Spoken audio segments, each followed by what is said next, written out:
And we're live. Hello and welcome to the 125th episode of Hex Therapy Live. I'm your host, Maddie ALLin, reporting live, driving across the country. As always, I'm not going to miss a Thursday. Put a 1 in the comments if you can hear me.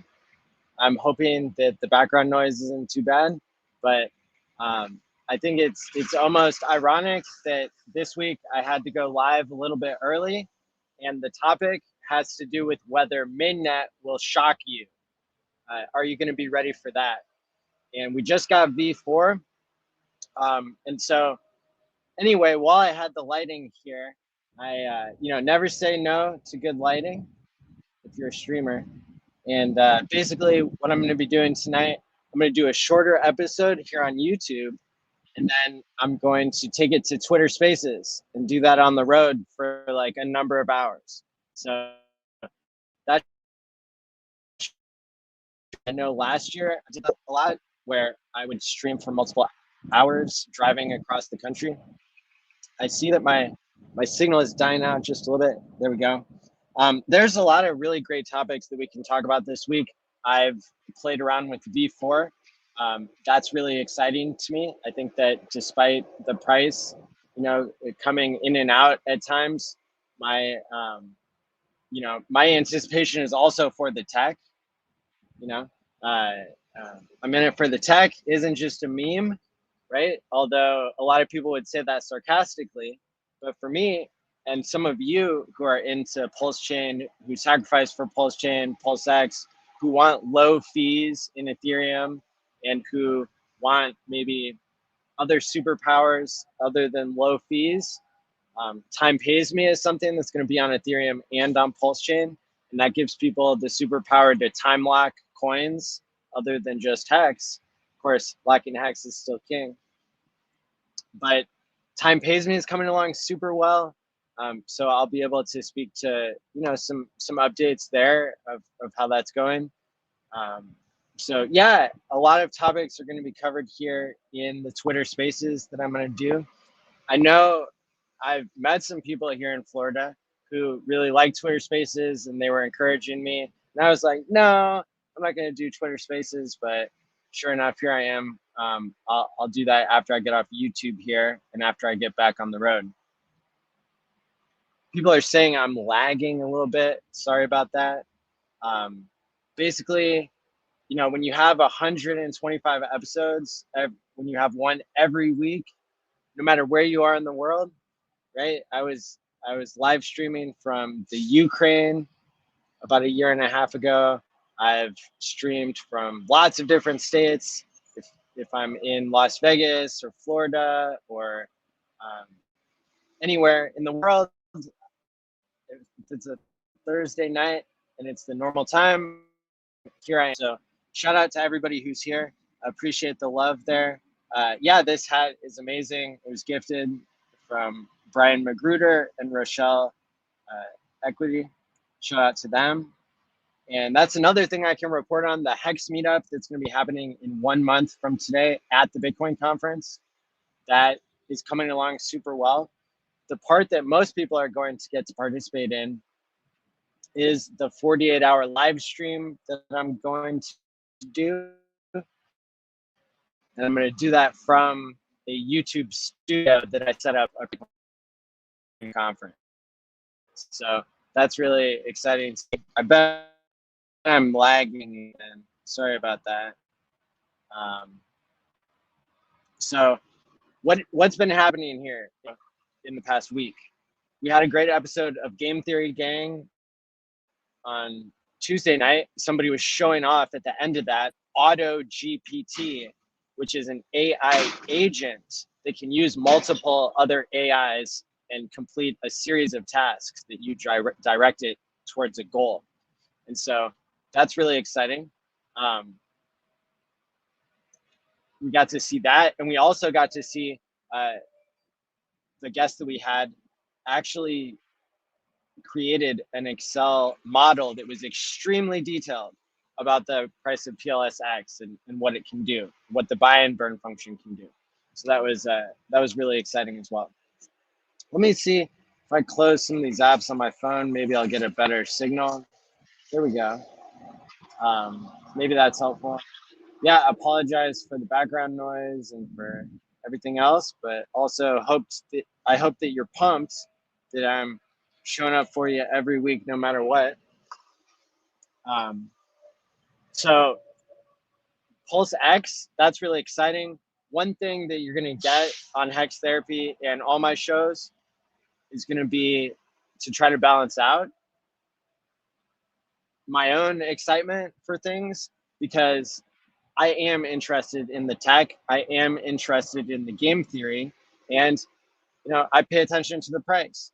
And so when I am thinking to myself, how excited am I about Pulse X versus Pulse versus dollars in a bank account versus Hex, whatever it is, I always want to remind myself that changing one small variable in the game theory of something, it can change the entire outcome of the equation, I like to say. So, for example, if there's going to be some buying and burning mechanism of INC token, which I heard Walrus speculate on whether that could be a thing or not. When I was in the Twitter Spaces with Westcott Crypto last night, and shout out to everybody who showed up there. That was a really fun space that we did. I'm still learning, and I think the final game theory is still being decided. And I think it's fun to do these thought experiments and to understand some principles of game theory.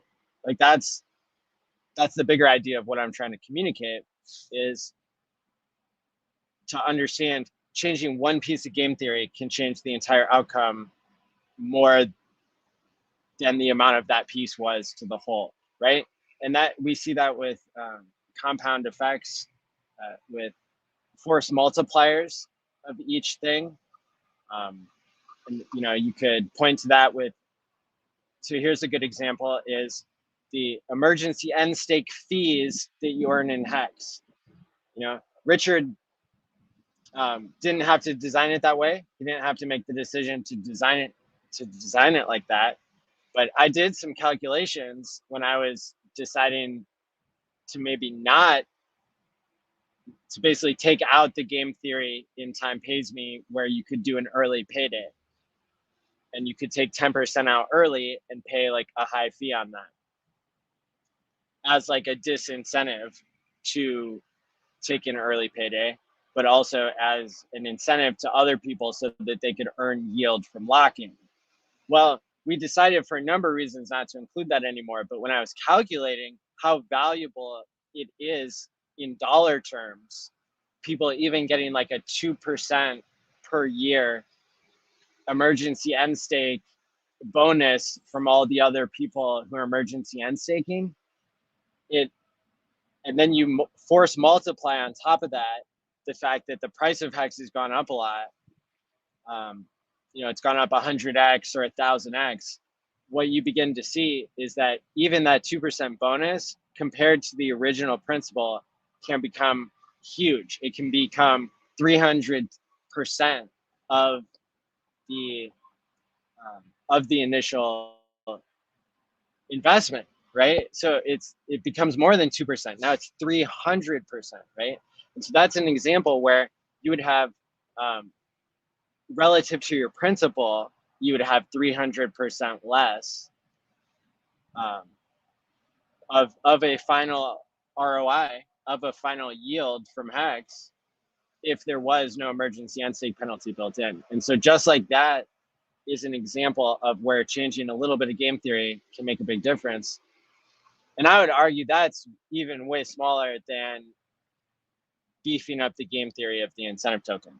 So again, you can see it's exciting times for people who are interested in game theory, for people who want to run around in the maze of what ifs, right? And to appreciate all these things. And so part of how this ties back into the main topic of tonight is the reason I'm not ready for PulseChain in one part of my brain, and I am ready for it, you know, in this other part of my brain, is because I want as much time as I can to get to process and to appreciate all of the game theory in its final form, right? So believe me, I'm perfectly happy if PulseChain launches tomorrow. I'm perfectly happy if Richard tells us it'll be a set date. I'm perfectly happy if it's a stealth launch. I'm perfectly happy if I have no expectations, right? That's part of what makes me perfectly happy. So that you know, that's kind of a good thing for me. But because I don't have expectations, and because I'm aware that we don't know when it's going to come out, I'm going to use my time wisely.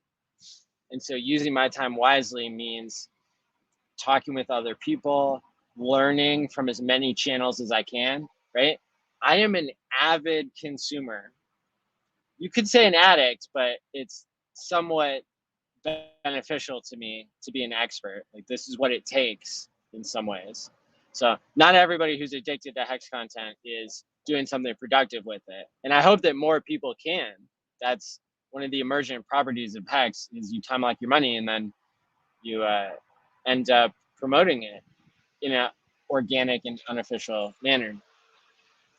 But yeah, so it's it's just really wild to me,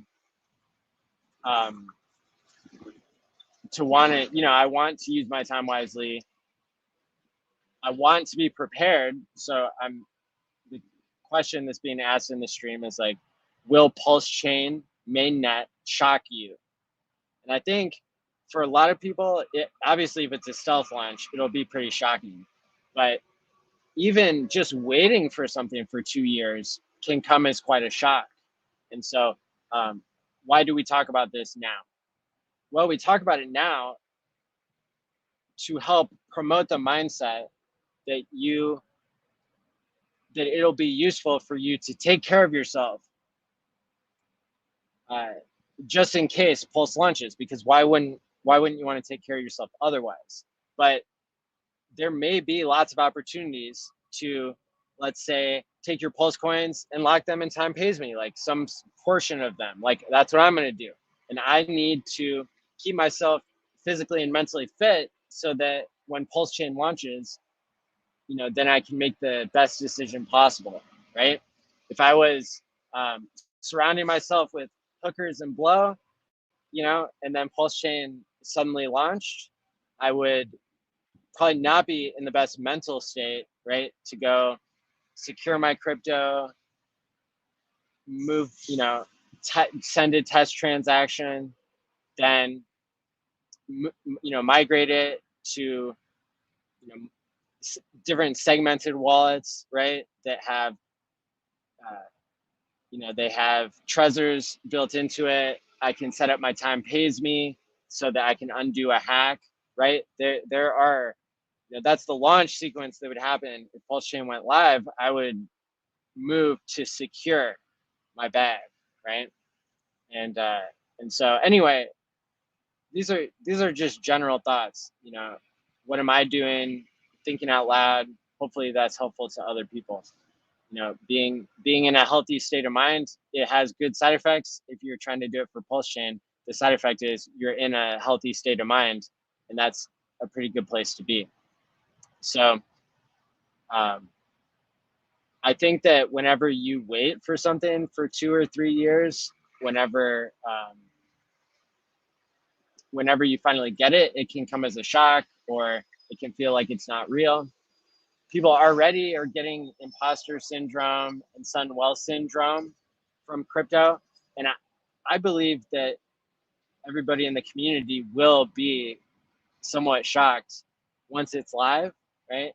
People were telling me that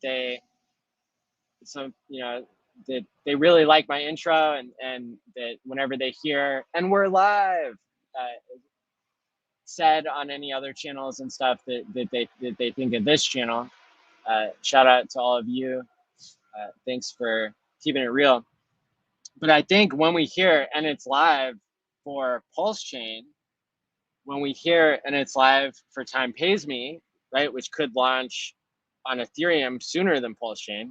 We don't know when PulseChain is coming out, but we know Time Pays Me is coming along.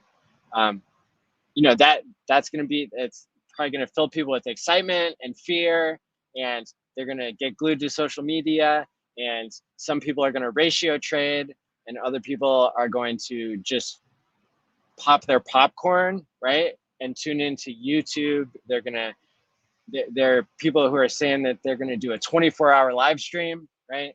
Hexologist had said that. Jim Rat Crypto said that. I can't remember if I've said I would do a 24-hour live stream, but people will come together in this community and start creating content. It could be a very exciting and a very risky time, right? There are going to be people rushing to get their hacks. If they've already been hacked, they're going to be rushing to secure their coins that way. People are going to be scrambling to be a validator. People will scramble, I would predict, so here's a little bit of alpha for you.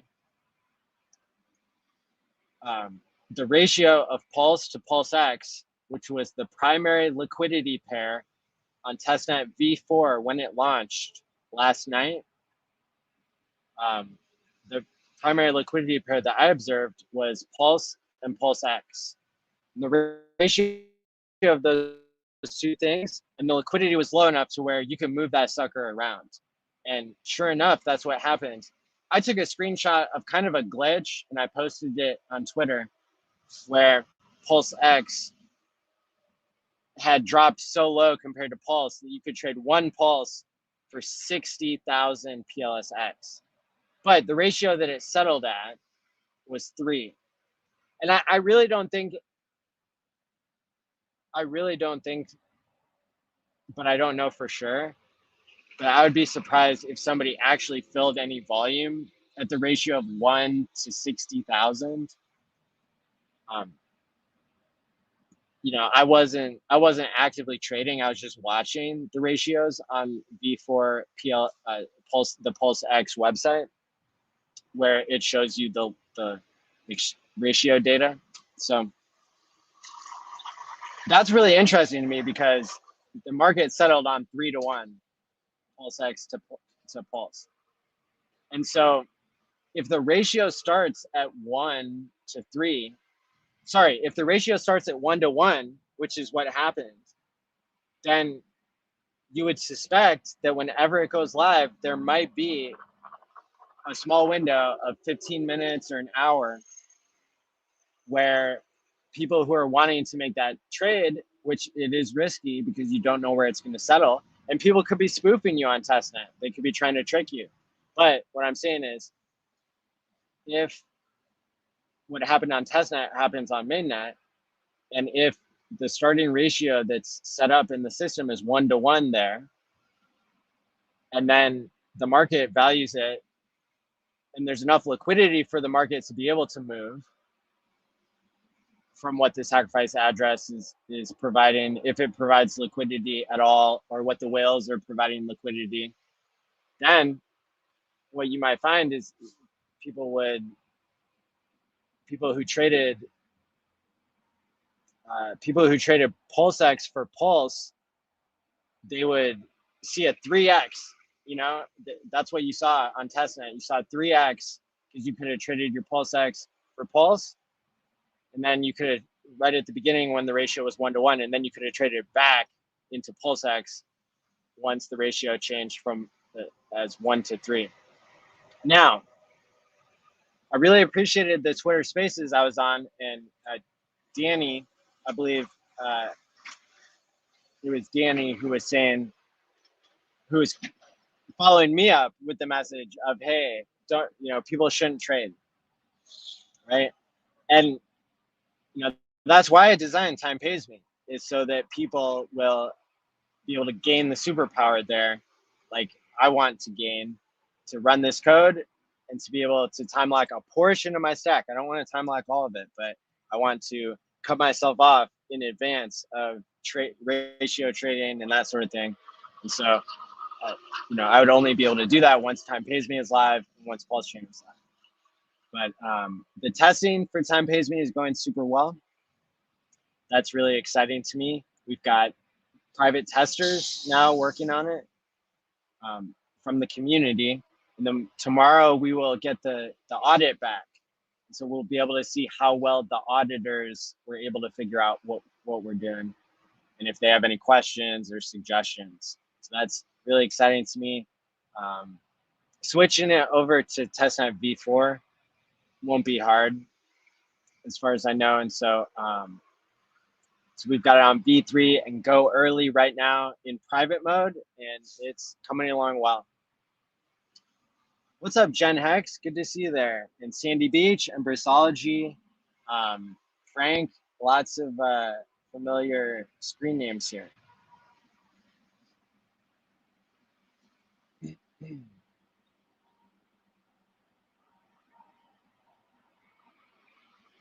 Yeah, this is historic, says Pineapple.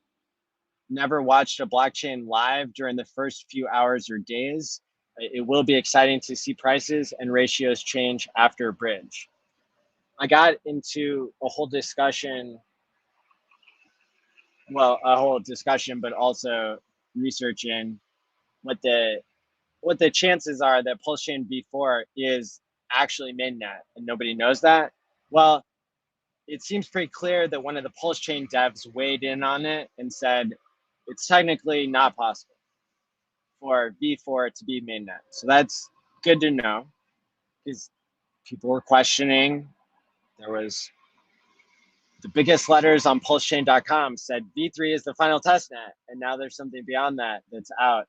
Well, we got clarity on that, so that's good. But in general, what can you do to avoid the mainnet shock syndrome? The thing that you can do is to think about what your plan is ahead of time. Write it down ahead of time.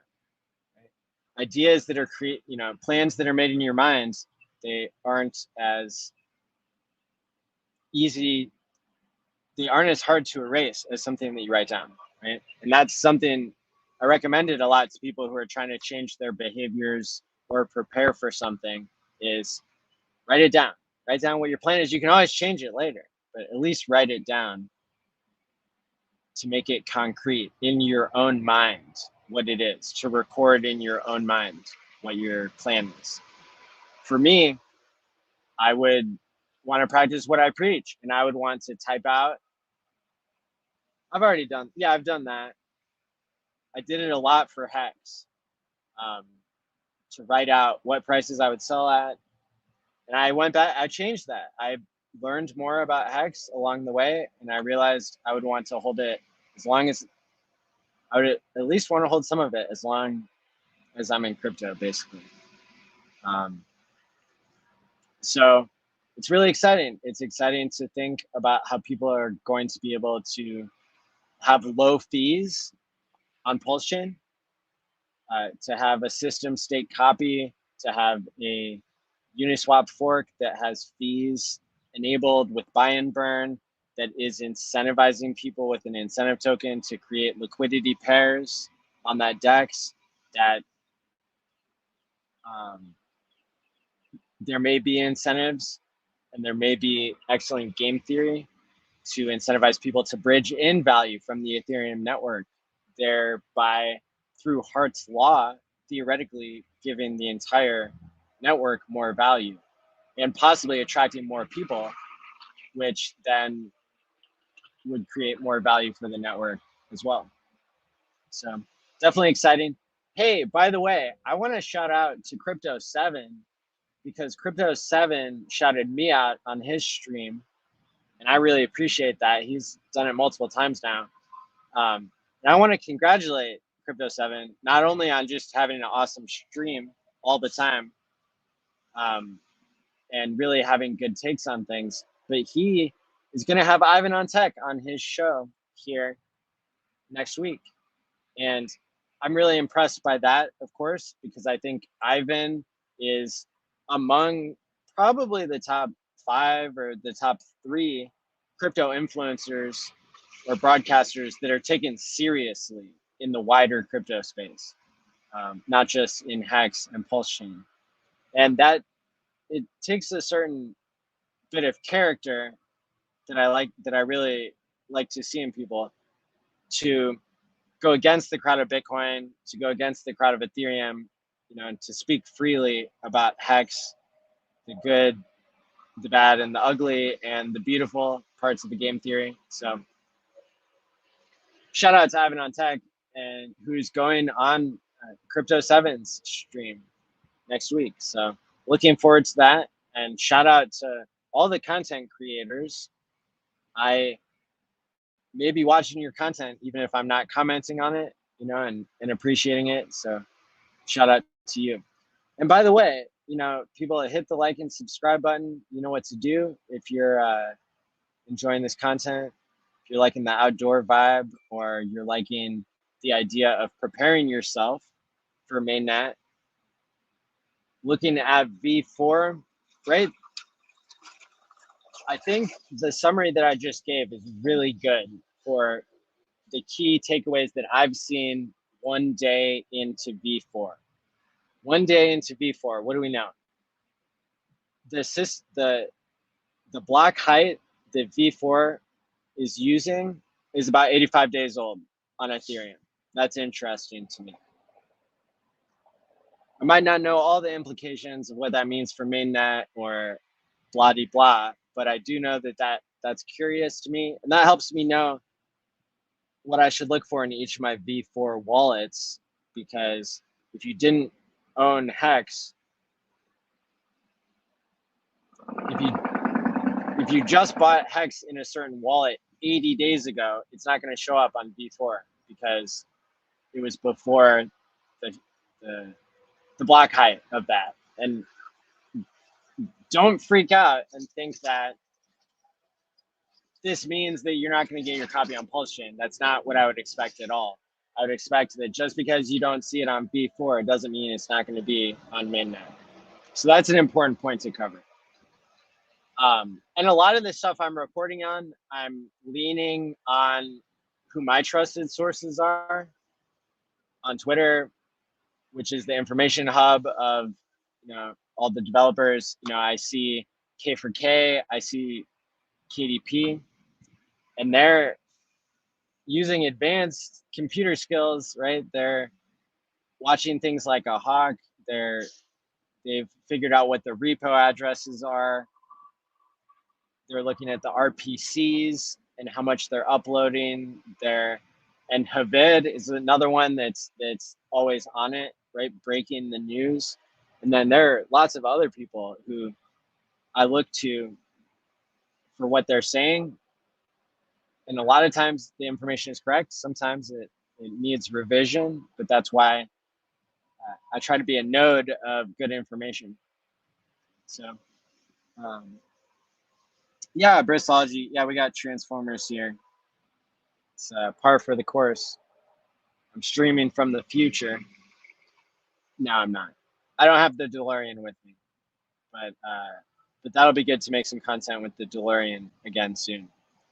And I think the DeLorean is going to lend itself to Hex and to Time Pays Me, because those are both situations where you can send money to your future self. Very good, very good. So, yeah, just hit the like button one time. If you hit it twice, it goes away. So, that's right. Or get out. Very good. Well, it's getting pretty dark here. I was planning this to be about a half an hour session. And what I'm going to do is I'm going to go live on Twitter Spaces and then continue my drive. And so, again, thanks everybody for tuning in. We're all the way up to 150 people watching now. It's the normal time when I would stream is right this minute, but I'm actually starting to wrap up because we're going to move on to Twitter Spaces and have a multi-hour conversation there, I believe. And I am going to need a co-host for when I go through different cell phone towers and I lose signal. That way the space won't get rugged. But we've done this before, and it goes really well. And I also do like to see the interaction with anyone who has a question, anyone who wants to speak up in the Twitter spaces. That's a cool use case for that, is to do an ask me anything and to hear from other people as well. So I hope that the Twitter spaces goes well, and I hope that you might tune into that. My handle on Twitter is MATI ALLin on Twitter. And that'll be recorded. And so even if you're watching on the replay gang, leave a comment replay gang, and then head over to Twitter, and you'll be able to see the recording there too. So we don't know if Mainnet is going to launch before the next HexTherapy.live. I will make one more comment here on all that, is I saw Sami and I saw the general market mood, and I saw people are fatigued of testnets. People, Westcott was saying, he's like, he didn't even get that excited about V4, right? A lot of the changes on V4, you're not going to be seeing them. Now, some people who are planning on ratio trading or wanting to understand how the network works were very keen to see a replay of the launch, right, of V3. V4 launched with everybody's coins back where they started. And so seeing the ratios change at the beginning was particularly exciting for those of us who were into that. But I would say to the average person, they're tired of waiting. They don't see the difference of the inflation of validators. Oh, that's something I'm excited about, right? Is validators were earning 38% APY or 34. Yeah, it was 34%. That's incredible. There were 4,000 validators playing a game of collecting yield for locking up their Pulse coins. Remember that. When you have somebody validating, it gives you a similar effect as in Hex, where people who are locking up coins are providing value to the people who are liquid, because the people who are locked, you can't dump your coins and still be a validator. Or like the 32 million Pulse that it takes to be a validator requires that you hold on to those. You can't, I guess you could trade, because you could stop being a validator, wait for your rotation to end, then withdraw your coins, sell them maybe during a bear. But it's actually been built into Ethereum 2.0 to make it kind of hard to do that. Maybe someday you'll be able to do that, but not with the current code as it's written. And so I'm kind of going back and forth just to help you understand and appreciate. You can't hop in and out of being a validator currently. And so that's really important, because if 10% of the supply of Pulse gets locked up because people want to earn yield, and the yield is higher than on Ethereum in percentage terms of Pulse. Now, if Pulse tanks 100x, right, then it might not be profitable to be a validator. But imagine if it's so profitable to be a validator on Pulse, because the percentage that you're earning is not 3%, it's like 10 times that. Imagine if that caused people who are validating on Ethereum, maybe some of them would sell a little bit of their ETH and trade it for Pulse so that they can earn yield. So that would be really exciting, because that would drive the price up and also lock up coins. And that's part of the game theory of what made Hex perform so well, of course, was locking up coins. And then you'll have people who time lock with Time Pays Me using their Pulse tokens. That will lock up the supply and make it so that there's less to dump on the market at any moment relative to what there would have been, right? And so that's exciting. I mean, the game theory of Pulse X being only deflationary, people who are locking then would control the number of tokens that can exist in the future, if you are looking at only unlocked coins as the total circulating supply. And so that's an interesting dynamic that I think will be positive for both sides. You want the people who are time locking to get something out of it, which is the superpower of being able to hold through a 90% dip or a 10,000x. And then you've got the people who are holding liquid, who don't have to compete with everybody's paper hands who would have been selling. And if you really wanted to hold and you wanted to be smart and not strong about it so that you can't change your mind later, and you wanted to buy into this idea of having a truth engine for yourself in crypto. The truth engine isn't necessarily in the Hex smart contract. It's in the people who are using the code to delay gratification, who are bringing value into the Hex system or into the time pays me system to, you know, to protect yourself from yourself, to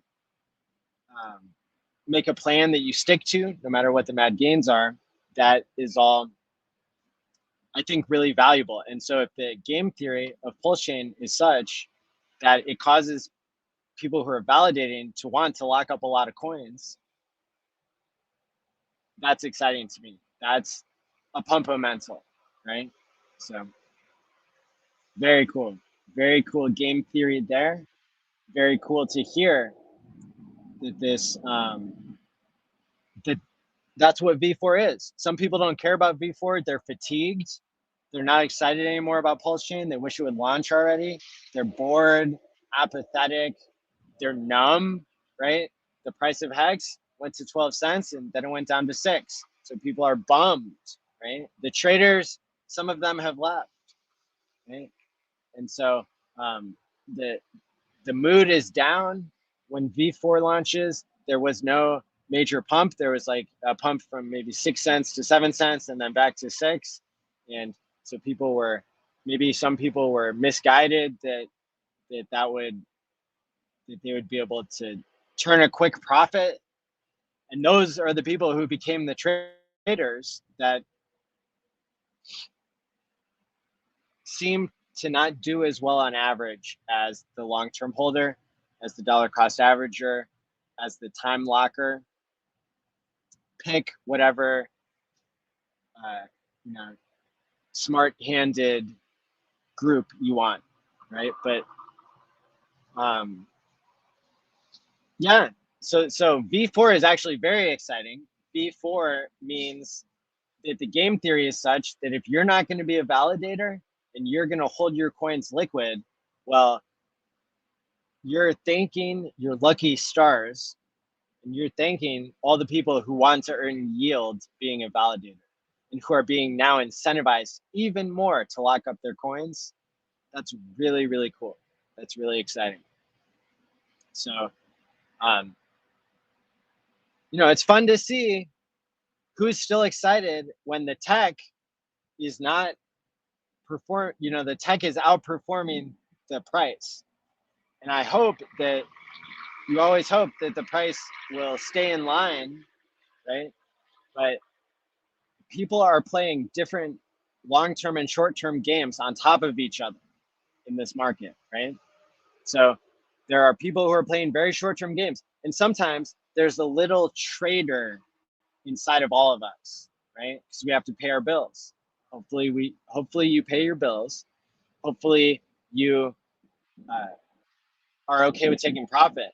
But the thing that my brain even gets backwards is this idea, this lie I can tell to myself and almost believe it, that I can time the market because I'm understanding everything. And I bought $1,000 of Hex at 1.7 cents. And then it becomes a meme and I'm bragging sarcastically that I called the bottom, blah, blah, blah. And I have the tweet to back it up. Like, that's a fun game that we made up. That's not financial advice. And it's probably not the truth of, because I don't remember how many thousands of dollars I put in it at 25 cents, right? I don't, and I have it documented at least, but I don't look at the painful statistics. I look at the statistics that keep me excited about the product and honestly, sometimes I have to ignore the mad gains and the mad dips in order to keep my focus on onboarding people into the long-term idea.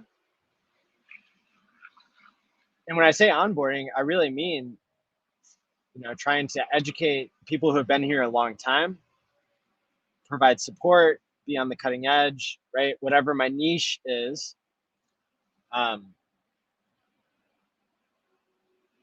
that's what I'm focusing on. And so I find it really interesting being being a self-proclaimed crypto psychologist and observing that we have behaviors that are layered on top of each other.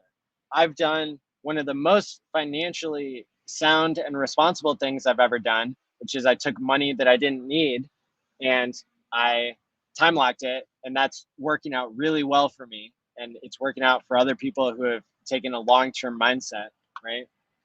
And that's no guarantee it'll work out for anybody else, but that's one layer of the behavior and the outcome. And then I've got this other layer, right, of now I have to decide how to manage my yearly budget. And I denominate that in crypto. And so the volatility of my living expenses is even something that I want to understand. I want to study. I want to try to extract principles and wisdom that can help leave meat on the bone for the next person to do it even better than I did it. And so, so when you do get to the point where you have a 1 year runway, your expenses can be paid for a year. You might start doing different strategies. Like for me, we were going into a bear market. I had a 1 year runway. I told myself I need to pay my taxes early. So I paid my taxes like a year early for 2022, and I overpaid them. And that's fine with me because that was a strategy I was using to balance out my balance sheet so that I would have a smoother transition into financial security. And for me, I kind of resemble Kareem in some ways. Not that I have as many Quattro Cinco stakes as him, although I know we're both staked longer than average. But Kareem, he time locked almost all of his income and all of his savings at one point because he wanted to keep himself hungry enough to keep working and keep earning because that was something that was right for him. And part of your standard of living is what are you doing with your time? And part of having a job or earning a paycheck is that can add a lot of structure to your life. And sure, it can be stressful, but it can also keep you out of a depression or a boredom or too much extreme. We see the opposite in some cases, like myself and Abit, when we go do hex meetups, we have to watch ourselves that we don't stay up all night talking crypto because we get too excited and it becomes harmful to our health if you let us hang out with crypto people 24/7 for days and days and days without us creating some limits and some self-regulation, right? And so I'm trying to tie this all up is like part of how much sudden wealth syndrome you'll have, how much gains that you'll have, and what your quality of life will be. I would imagine, because I know for me, it's been really helpful for me to plan ahead and to put whatever barriers I needed in place, whether that was a short-term time lock or a long-term time lock, or I was just having positive self-talk or talking to other people and saying, hey, it's okay that I bought Hex. It's okay that I bought it and now it's down, right? Because because I believe in it and because I shouldn't have been playing with more than I could lose, and for all these things, right? And then you go through the things, and even if you've told yourself 100 times, sometimes I need to hear it again today, right? And so watching yourself for a gambler's mentality, right? A lot of people will say when they bought Hex at 1.7 cents, but they won't say when they bought it at 12 cents, right? And now it's down to 6. And that gives us a false sense. And I gave the example of myself. Even for me, I believe, oh, I could have done better timing the market than time locking. And at some point, theoretically, you get shaken out. If you have good luck, that will mislead you, and it will actually set you up for worse luck in the future if you don't take the win and create a plan and stick to it, even if that plan is not as exciting, right? You're going to give up some of the thrill of getting every trade right and getting all these tiny ups and downs in the market, timing all those perfectly. You can't do that the more size you have and the more other people are figuring it out. It's statistically impossible because not everybody can buy at 1.7 cents. Otherwise, the price would never go that low, right? So that's important to keep in mind, is like, and the way you would lose, even if you're winning, is you would get every guess right, and then you would become a bigger and bigger fish in the system, and you'd be trading with more and more dollars or crypto, and then you would fall into a trap, right? It'd be like completely, you would predict it, and you would be sure that the game theory would work a certain way. It would be like when was it Bitcoin Cash? One of the cryptos, no, it was Ethereum Classic, kept getting hacked, and the price didn't dump. Like, maybe it stayed the same, maybe it like went up a little bit, maybe it only went down 20%. There were multiple times where it had a malicious problem go wrong with it and dump, right? And so that's the one time when you could have had everything correct, all the game theory. You could have been like, obviously, if crypto stops working, if Solana goes offline, then like the price would just collapse forever. But that's not how it works. And so if you sold all of your Bitcoin Cash or your Ethereum Classic or your Solana or whatever it was that was going down, if you sold it all, it'd be that one time you could have gotten things right 15 trades in a row, and then that last trade, it was like, sorry, you lose. Now you get left behind. Everybody, Johnny Chaos was trading, publicly states that he was trading Hex. He was buying it for 1 Satoshi, which is 1/1,000,000th of a Bitcoin. This was at the all-time low of all time. He was buying it for 1 Satoshi and then selling it for 2 Satoshis. And then one day it never went back down to 1 Satoshi. So he just lost all those, whatever, millions, tens of millions, hundreds of millions of Hex, like, because he was trading, right? And so if you really counted all those true examples against the balance sheet of people who are trading, and like me, I'm bragging, yeah, I bought $1,000 at Hex at 1.7 cents. I feel good about that because $1,000 to me is enough where I'll lose it if I have to. I even said if Hex dropped below a penny, I would start selling stuff, right? And then at some point, I could lose the stuff that I sold, and that's a possibility. But the point of the story is we get a recency bias, we get a gambler's winning bias, right? Gamblers will tell you how much they won, but they don't do as good of a job advertising the amount that they lost. And when you don't have both sides of the equation, it can give you the wrong assumption that, oh, it's better for me to keep all my PulseChain and PulseX and Hex and Ethereum, it's better for me to keep it all liquid so I can sell the top, right? Richard called the top, so it'll be easy for me to sell the top next time. Right? The data is showing that even with that kind of Nostradamus stuff, it can be really helpful to do some time locking. So that's what I'm excited about. I'm excited about Hex. I'm excited about PulseChain, especially V4. I'm ready to be shocked and amazed, or I'm ready to be disappointed, right? I've said before, hey, you know, greatest opportunity of my life. Maybe it would be if PulseChain launched and had a major error, and then everybody lost faith and it dumped 95%. And then maybe I bought a little bit there at that point in my depression and anxiety and fear and self-doubt, like all these emotions. When I'm feeling them, could be an indicator of a time to buy.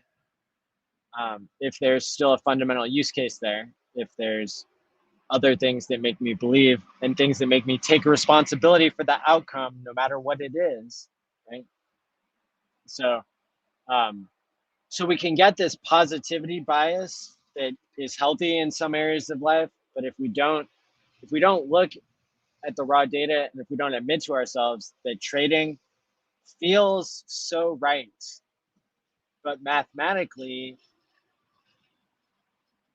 and our meat computer brains like won't let us appreciate how beautiful it is to dollar cost average in and dollar cost average out. And that's what Hex and Time Pays Me has in common, is that they are tools that allow you to dollar cost average out over time, regardless of the price. Look at the calendar, not the volatility, because volatility can make you depressed and sad and can make you broke if you're gambling and you're trading on too much. You're trading with money that you can't afford to lose, or you've been baited, you've been pulled into a trap of whale games, and they're just feasting on people's inexperience in markets, right? We don't want to see that. And so sure, there's another side to the coin. You could time lock something and then everybody could move on from it, right? Hex has enough time lockers that you've seen it get defended against copies. So that's cool. But at the end of the day, you have to take responsibility for your ups and downs and to make your own bets and opportunities. There will be people who time lock coins that are trash, right? A meme and it stops being funny, or a token and then it gets hacked, right? Or it has downtime, right? People can wreck themselves from time locking too. So it's important to consider all the risks and to do your own research and responsibility. So thanks, you just made my night. Hey, that's awesome. I am glad to hear that. And maybe you were talking to somebody in the chat, maybe you were talking to me, but either way, I'm glad people are getting their nights made. And yeah. Tea Time, thanks for being a subscriber to the channel and for contributing as a paid monthly member. Shout out to you. So I think most of the stream went okay. The audio might have been pretty bad, but closing in on an hour here.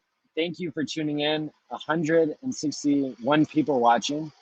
How am I feeling? Well, I got a long drive yet ahead of me. My clavicle is still broken, so trying to get that to heal has been a challenge, but hey, at least one of my clavicles got healed just fine, and I'm not dead, so that's pretty much a miracle. So yeah, I am feeling good to be alive and grateful for this community, and for just the consistency that Hex has pulled me into, right? This is the 125th week that I've streamed on a Thursday Night Live. Thanks, Bran, for being here. Uncle Larry, Sandy Beach, good to see you all. It's going to take me just a second here to get the thumbnail up. Put that thumbnail up for the people who are watching this on Twitter. I got the background with the outro music playing, I think. There we go. Okay, so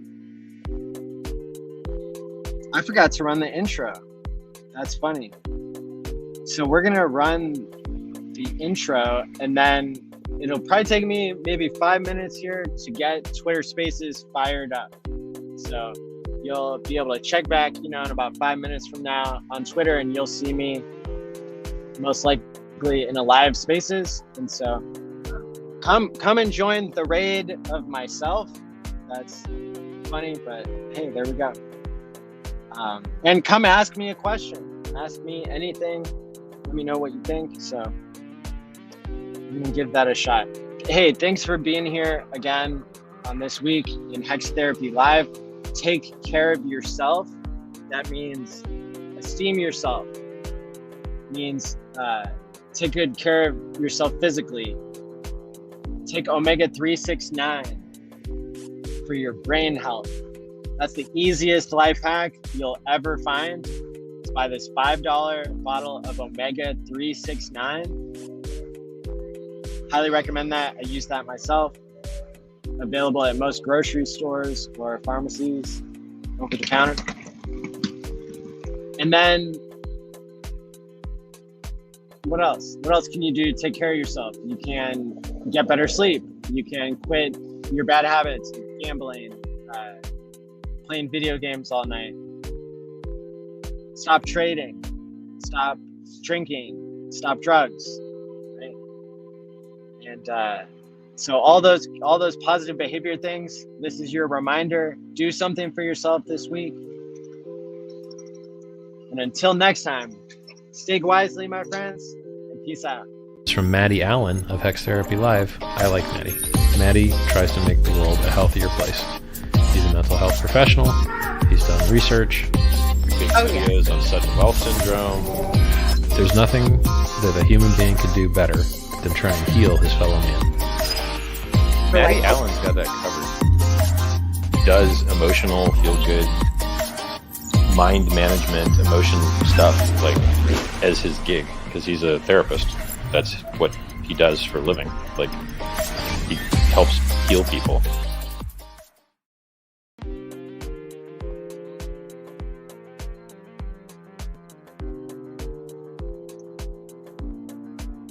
Smash the likes, leave a comment, replay gang. See you on Twitter Spaces.